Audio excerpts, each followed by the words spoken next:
में कितने वो लोग डेवलप हुए, कितने उसमें डेवलप नहीं हुए हैं, ये बहुत ज़रूरी है एफर्मेटिव एक्शन के लिए और इस देश में इंसाफ करने के लिए, क्योंकि सिर्फ 27% पे आप ओबीसी का रिजर्वेशन रोक दिए हैं, ये नाकाफ़ी है। और कास्ट सेंसस ही इस चीज़ को साबित करेगा कि बैकवर्ड कास्ट इस देश में कितने पीछे हैं, कितना उनसे नाइंसाफ़ी हुई है। तो हम बीजेपी से डिमांड करते हैं कि आप बार बार ये बोलते कि आप क्या बोले, विकसित भारत बोलते, जनधन बोले, फिर आप 370 निकाल दिए, ये सब चीज़ें आप बातें करें, मगर कास्ट सेंसस के ऊपर हमेशा आप पीछे हटते थे। और जब कास्ट सेंसस का डिमांड शुरू हुआ तो खुद प्राइम मिनिस्टर और बीजेपी के बड़े बड़े लीडर्स बोले कि बटेंगे तो कटेंगे, और इस तरह की वाहियात बातें होती थी। मगर कास्ट सेंसस करना ज़रूरी है। हम बीजेपी से जानना चाहेंगे कि आप क्या इसको शुरू कब करेंगे। देखिए, सेंसस शुरू होना है तो कास्ट सेंसस होगा, फिर ये कंप्लीट कब होगा, क्या 29 के पार्लियामेंट इलेक्शन से पहले ये रिपोर्ट आ जाएगी या नहीं आएगी। और साथ ही साथ ये है कि बीजेपी हमेशा बोलती पसमानदा मुसलमान। भाई, पसमानदा मुसलमान का क्या मौक़िफ़ है, क्या उनका स्टेटस है, कितना डिप्रेविटी उनमें है, और जो नॉन पसमानदा मुसलमान है उनका क्या पोजीशन है। और तेलंगाना की हुकूमत जो रेवंत रेड्डी सीएम है, उन्होंने यहाँ पर कास्ट सेंसस किया, जिससे मालूम हुआ कि 56.32% तेलंगाना में बैकवर्ड कास्ट का पॉपुलेशन है। और रेजोल्यूशन भी पास हुआ कि तेलंगाना में बैकवर्ड क्लास का रेजोल्यूशन 42% होना चाहिए। तो जाहिर है जब कास्ट सेंसस होगा तो गवर्नमेंट किसी की भी हो, उनको 50% के थ्रेशोल्ड को ब्रेक करना पड़ेगा। और जब कास्ट सेंसस की रिपोर्ट आएगी तो मालूम होगा कि नॉन गवर्नमेंट सेक्टर्स में भी अदर बैकवर्ड क्लास से कितना उनका डिप्रिवेशन है, तो उस बारे में भी सोचना पड़ेगा। तो एफर्मेटिव एक्शन की बहुत ज़रूरी है। और ये जो नारा काशीराम ने दिया था कि जिसकी जितनी आबादी उतनी उसकी भागीदारी, ये इसको प्रैक्टिकली इम्प्लीमेंट करना है ज़रूरी हमारे भारत देश में। सर, राहुल गांधी जी कल कह रहे हैं कि टाइमलाइन, आपने भी अभी सवाल किया है कि टाइमलाइन बताना चाहिए और कब तक ये कंप्लीट होगा। कल राहुल गांधी जी ने भी वही सवाल किया। अभी रेवंत रेड्डी जी ने भी कहा कि हमारे तेलंगाना स्टेट को आप रोड मैप के जैसा यूज़ करिए, रोल मॉडल के जैसा यूज़ करिए, और उन्होंने सजेशंस भी दिया है। तो ये जो 50% का जो कैपिंग भी है, वो कैसा पॉसिबल होगा सर हटाने के लिए? क्यों नहीं होगा? आप पार्लियामेंट में बिल लेकर आइए, हम सब सपोर्ट करेंगे। बीजेपी के पास आप तो वक्फ बिल को अनकॉन्स्टिट्यूशनल तरीके से पास किए ना, वो बिल खुद अनकॉन्स्टिट्यूशनल था, आपने उसको पास करवा लिया। तो आप 50% को क्रॉस करने के लिए बिल क्यों नहीं लेके आते? आपको कास्ट सेंसस कराइए, आप कास्ट सेंसस वो होगा, मगर आपको 50% थ्रेशोल्ड क्रॉस करने के लिए मैं आपको बोल रहा हूँ कि पूरे एमपी सपोर्ट करेंगे। आपके ने 240 है और आपके अलाइज है, सब पार्टी अपोजिशन, मेरे को यकीन है कि पूरा अपोजिशन पार्टी सपोर्ट करेंगे। तो आप वेट क्यों कर रहे हैं? 50% रिजर्वेशन थ्रेशोल्ड को आप ब्रेक करिए। आप जो रिजर्वेशन दे रहे 10% के नाम पर फॉर अदर कास्ट को, वो तो माने 20% मिल रहा उनको, और जो 50% के ऊपर जो 80% पॉपुलेशन उनको आप रोक दे रहे 27% पे, 50% के अंदर। आज भी बीजेपी ला सकती, नेक्स्ट मानसून सेशन में आप बिल लाइए 50% रिजर्वेशन को क्रॉस करने के लिए। कौन रोक? आप क्या कहना चाहते हैं, कब तक होना चाहिए कास्ट सेंसस? देखिए पहले मैडम, सेंसस जब होगा तो कास्ट सेंसस होगा ना, तो गवर्नमेंट को जवाब देना है। हम तो टाइमलाइन मिस कर दिए। 2011 के सेंसस पे हम काम कर रहे भी, 2022 में उसके बाद होना था, आप नहीं करे। तो ये तो बीजेपी को जवाब देना पड़ेगा, बीजेपी को जवाब देना पड़ेगा, प्राइम मिनिस्टर को जवाब देना पड़ेगा, इंडिया के अलाइज को जवाब देना पड़ेगा कि आप ये कास्ट सेंसस शुरू कब करेंगे। जिसमें कास्ट सेंसस होगा तो उसको शुरू कब करेंगे? 15 महीने में मुकम्मल होता बोल रहे, कब शुरू करेंगे? कब इसको कंप्लीट करेंगे, मुकम्मल करेंगे, कब देश के सामने आएगा ये? और जब ये कास्ट सेंसस होगा तो ये जो आपके मीडिया में भी आप लोग भी एक्सपोज होंगे, इसमें कितने नॉन ओबीसी कितने बैठे हुए बड़े बड़े पोस्ट पे, ये भी निकल के आएगा।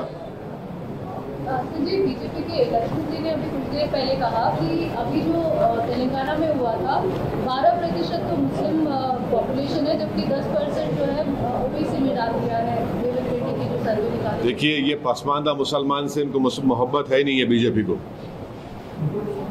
आप जो है हिपोक्रेसी प्रैक्टिस कर रहे हैं। पसमानदा पसमानदा, प्राइम मिनिस्टर आके हैदराबाद में पसमानदा मुसलमान बोले। आप पसमानदा मुसलमान का नाम लेके वक्फ एक्ट में उनके मेंबर्स को बनाओ बोल के आप प्रोविजन डाले। भाई तो पसमानदा मुसलमान का मालूम होना चाहिए ना कि पसमानदा मुसलमान कितना पसमानदा है और गैर पसमानदा मुसलमान कितना पसमानदा है। फॉरवर्ड बोलिए अपर कास्ट कम्युनिटी कितने फॉरवर्ड है, कितने डेवलप है, कितने उसमें डेवलप नहीं है, वो तो सब मालूम होना चाहिए ना। आप डर रहे क्यों? आप दूध का दूध पानी का पानी हो जाएगा ना। क्या ये सही माने कि 12 में से 10% जो है वो पसमानदा मुसलमान है या फिर ओबीसी के अंदर? मैडम देखिए, आप लोग स्टडी करके आइए। तेलंगाना में कैटेगरी ई में जो पसमानदा मुसलमान है, सोशली एजुकेशनली बैकवर्ड है, रिलीजन की बुनियाद पे नहीं, जो सोशल एजुकेशनल बैकवर्ड है उनको रिजर्वेशन दिया जा रहा है। तो अब बीजेपी को पेट पे दर्द क्यों हो रहा है? भाई आप खुद पसमानदा मुसलमान बोल रहे हैं ना, तो उस पसमानदा मुसलमान को ही तेलंगाना और आंध्र प्रदेश में मिल रहा है। अब जो बीजेपी के नेता बोल रहे हैं तो आप जाके खत्म करो ना आंध्रा में, आप तो पावर में हैं वहां पे, आप तो पावर शेयर कर रहे हैं। बेशर्मी की हद है। जहां आपको मलाई गुलाब जामुन मिल रहा है वहां पे आपका मुंह बंद हो जा रहा, मुंह में दही जम जा रही। आप आंध्रा में पावर शेयर करना, चंद्रबाबू नायडू को बोलो खत्म करो बोल के। आंध्र प्रदेश में, तेलंगाना में जो बैकवर्ड कास्ट है मुसलमानों में, उनको रिजर्वेशन मिल रहा है, तो बीजेपी पसमानदा मुसलमान मुखालिफत क्यों कर रही? आप इंक्लूड कर दिए वक्फ एक्ट में के पसमानदा मेंबर बनेगा, वो पावरफुल बना रहे। यहां पर आप क्यों नहीं बनाना चाह रहे? मालूम तो ना देश में, देश को तो मालूम होना चाहिए क्या मौक़िफ़ है। सर मुस्लिम्स का जो सोशियो इकोनॉमिक कंडीशन है, सोशियो एजुकेशनल कंडीशन है, तो सर सोशियो इकोनॉमिक कंडीशन है, सोशियो एजुकेशनल कंडीशन देखिए आर्टिकल 15 को आप जब पढ़ेंगे, 15 सेक्शन सोशल एजुकेशनल बैकवर्डनेस जो है, जिसका आपके PS कृष्णन साहब एक बहुत मशहूर इंडिया के एंथ्रोपोलॉजिस्ट थे, उनकी रिपोर्ट के ऊपर उस वक्त मेरे ख्याल से रोशिया साहब थे, ये रिपोर्ट बनी, उसको एक्सेप्ट किया गया। मगर सर जो इकोनॉमिक कंडीशन है मुसलमानों का, उसको मतलब अभी नेशनल कैस्ट सेंसस करेंगे, they have announced it. So when this is conducted across nationally and will also they get to know the exact figures of the Muslims as well who are actually in the backward classes और जिनका situation socio economic situation ठीक नहीं है और socio education situation ठीक नहीं है, तो उनको भी रिजर्वेशन देना चाहिए जैसे यहाँ पे मिल रहा है, जैसे आंध्र में मिल रहा है। देखिए एक बात, पहले कास्ट सेंसस होना है, समझे ना। जब आप कास्ट सेंसस करेंगे तो हाल हकीकत मालूम होंगी, और कास्ट सेंसस होगा तो पसमानदा मुसलमान का भी होना और जो गैर पसमानदा उनका भी होना, फॉरवर्ड कास्ट का भी होना, मालूम होना कि अगर फॉरवर्ड कास्ट के है तो वो लोग कितने डेवलप्ड और फॉरवर्ड है या कितने बैकवर्ड है। पसमानदा मुसलमान है तो कितने डिप्रावेशन उनमें है और है उनमें, और जो नॉन पसमानदा मुसलमान है उनमें कितना डिप्रावेशन है। मेरे को समझ में नहीं आ रहा कि अपर कास्ट के लोगों को पेट में दर्द क्यों हो रहा है इसमें। आप अपनी तकलीफ को, पेट के दर्द को, सर के दर्द को आप लाके मुसलमानों पे डालना चाह रहे, मत करिए। आपके सर का दर्द का इलाज आप खुद करिए। और बीजेपी ये अब बीजेपी के जो जितने बड़े बड़े सपोर्टर्स थे वो तो गाली दे रहे थे कास्ट सेंसस को, अब उनको क्या हो रहा उनको, तब उनको दिख गया मुसलमान। अरे छोड़ो भाई, अब तुम्हारा सर का दर्द का इलाज मैं कैसा करूंगा। मैं ये कह रहा हूं कि सबके दर्दों का इलाज कास्ट सेंसस है। आप कास्ट सेंसस कराओ, मालूम हो जाता ना। देखिए कास्ट सेंसस होगा तो कौन कहाँ खड़ा हुआ है, किसके पास कितनी दौलत है, किसके पास कितना जमीन है, किसके पास कितना एजुकेटेड है, कि कौन झोपड़ी में रह रहा, कौन घर परमानेंट घर में रह रहा, कौन किराएदार है, किसके पास एग्रीकल्चर की जमीन है, किसके पास इनकम है, ये तो सब निकल के आएगा ना। तो देश हित में है, ये अच्छा है, भारत मजबूत होगा। और सुनिए, देखिए एक बहुत बड़ा इकोनॉमिस्ट है, थॉमस सोवेल नाम है उसका, अमेरिका में। जब अमेरिका में एफर्मेटिव एक्शन के नाम पर अफ्रीकन अमेरिकन, चाइनीज और जूस, जब एफर्मेटिव एक्शन की बात हुई तो ये कम्युनिटी डेवलप हुए, और जब डेवलप है तो अमेरिका पावरफुल बना। तो ये भारत को भी पावरफुल करना है। आप कैसा इतनी बड़ी आबादी को, जो 85% की आबादी है, उनको कैसा आप पिक्चर रखेंगे? आपको डेटा तो मालूम करना पड़ेगा ना। डेटा मिलेगा तो आप पॉलिसीज बनाएंगे, पॉलिसी बनाएंगे तो देश का फायदा होगा। आपको बस डेटा ही नहीं है तो, और ये भी मालूम होगा कि वो बैकवर्ड कास्ट में बाज ऐसे कास्ट भी है जो हर चीज खा ले रहे, दूसरों को नहीं मिल रहा। तो ये विन विन सिचुएशन है सबके लिए। सर जैसे तेलंगाना में बैकवर्ड क्लासेस में मुस्लिम, जो बैकवर्ड मुस्लिम्स है बैकवर्ड क्लासेस में मिला है, वैसा मिलाना चाहिए था क्या? भी मेरा सवाल था। अरे सुनिए, पहले डेटा आ जाने दीजिए। जब डेटा आएगा तो आप इतना मुतमईन रहिए, जब डेटा आ जाएगा तो पूरे देश को मालूम हो जाएगा कि किस तरीके से 85% पॉपुलेशन को, उनको इनजस्टिस उनसे हुई, कैसे उनको हिंदू मुस्लिम के झगड़ों में मिलाकर उनको पीछे रख दिया गया, कैसे उनका एक्सप्लॉयटेशन हुआ। तो ये सब चीजें मालूम होंगी ना। पहले तो कास्ट सेंसस तो होने दीजिए। आप लोग भाई, कास्ट सेंसस तो जरूरी है ना। सर तेलंगाना में कास्ट सेंसस हुआ 50 दिन में 3.54 करोड़ लोगों का यहाँ पर डेटा। हाँ, 56.34 ओबीसी पॉपुलेशन है। और एक्शन प्लान तेलंगाना, अरे भाई उन्होंने रेजोल्यूशन, असेंबली में रेजोल्यूशन पास करके बोल दिए कि 42% बीसी को रिजर्वेशन दो आप। अब गवर्नमेंट ऑफ इंडिया को क्या करना है। और हम आज भी प्राइम मिनिस्टर से ये रिक्वेस्ट कर रहे हैं कि आप अपने आप को ओबीसी का नेता बोलते। प्राइम मिनिस्टर छाती को मार के बोले मैं बैकवर्ड क्लास का नेता हूं। आप एक बिल डालो ना पार्लियामेंट में, 50% रिजर्वेशन को ब्रेक करो आप। और सेंसस आप कब करेंगे? ये उसमें सेंसस कब शुरू करेंगे, उसको कब कंप्लीट करेंगे, और क्या 29 पार्लियामेंट इलेक्शन से पहले इंप्लीमेंट होगा नहीं होगा? तो अगर बिल पार्लियामेंट में आता है तो आपके पास 100% आप लाइए, 50% ब्रेक करिए, रिजर्वेशन लाइए आप कौन रोक रहा? प्रधानमंत्री को आप लाइए ना, आप बिल्कुल फौरन ला लीजिए।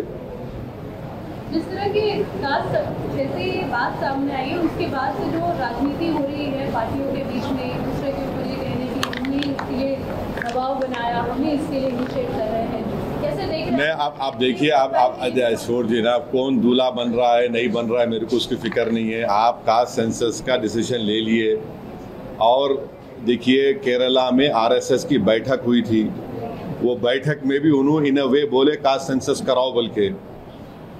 केरला में बैठक हुई थी आरएसएस की, उसमें उन्होंने बोले इन अ वे कराओ बोल के। आपका बीजेपी को, गवर्नमेंट ऑफ इंडिया से हम एक ही बात पूछ रहे हैं कि आप सेंसस कब शुरू करेंगे, क्योंकि आप डिसीजन लिए कास्ट सेंसस भी कराएंगे।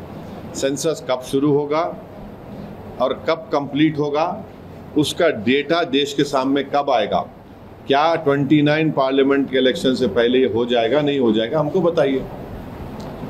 अरे जरूरी है ना भाई, आपके इतने पॉलिसीज हमारे हैं। 1931 में एक सेंसस हुआ, उसके बाद से अब तक नहीं हुआ। मंडल की खाली रिपोर्ट पे हो रहा है, आपके पास मालूम तो होना ना कौन कहाँ खड़ा हुआ है, कौन कितना पसमानदा है, कौन कितना पिछड़ा है, किसमें कम पढ़े लिखे लोग हैं, किसमें किसके पास ज़मीन नहीं है, किसके पास इनकम कितनी है, कौन किराए के घर में रहता, किसके पास ज़मीन नहीं एग्रीकल्चर की, ये सब मालूम होगा ना। इसमें वो क्या बात है। मगर हम यही बोले कि टाइम लाइन दीजिए प्लीज़ आप। कांग्रेस के लिए जिस टाइम पर ये अनाउंस किया जा रहा है, ये कहीं ना कहीं बता रहा है कि बिहार का जो चुनाव है उसके मद्देनजर, क्या आप सच में समझते हैं कि आप भी बिहार? हम बिहार चुनाव लड़ेंगे और अच्छी तरह से लड़ेंगे। हम बहादुरगंज से हमारे कैंडिडेट का अनाउंस भी कर दिए। मैं और मेरी पब्लिक मीटिंग है 3 तारीख को बहादुरगंज में, 4 तारीख को और एक जगह पर है। हम अच्छी तरह से लड़ेंगे और आप देखेंगे इंशाअल्लाह ताला हमारे जो एमएलएज लास्ट टाइम जीते थे उससे ज़्यादा हमारे एमएलएज कामयाब होंगे, और जो चोरी करे हमारे एमएलएज की इंशाअल्लाह ताला उनको भी सीमांचल की जनता सबक सिखाएगी। बिहार के इलेक्शंस मद्देनजर रख के ये लाया गया, ये सवाल पसंद। सवाल का जवाब ये दे दिया मैं दिया ना, मैं बिहार का जवाब मैं ऐसे दिया। अब आप जैसा चाह रहे मैं कैसा दूंगा? क्या असर होगा? हाँ, क्या इस बार असर होगा? आप देखेंगे। अब देखिए बहादुरगंज में हमारी जनसभा है, असर देखेंगे आप। ओके सर, पाकिस्तान का जो कई सारे पोस्ट पे जो विड्रॉ कर रहे सोल्जर्स, मतलब पाकिस्तान का जो डर है वो क्लियरली दिख रहा है। इस पे आपका क्या कहना है सर? सरकार से पाकिस्तान जो पोस्ट है, पाकिस्तान के बॉर्डर के अंदर LOC में जो लगे हुए पोस्ट है, वहाँ पे at those post they are withdrawing soldiers and several soldiers left the positions and we are seeing also reports that Pakistani families are going to London. How would you like to respond, sir, and what would you like to say to the center that what center should do? देखिए, मैंने आप लोग जो press conference में ये बात कहा था कि काश 2019 में नरेंद्र मोदी वो जो लॉन्चिंग पैड्स की ज़मीन को हासिल कर लेते, जहाँ से लॉन्च पैड्स होते वो टेररिस्ट के, वो आप उसको ले लेते। अब आप जब ये आपकी न्यूज़ अगर सही है तो बहुत अच्छा है, हमको जाके वहाँ पे ले लेना चाहिए।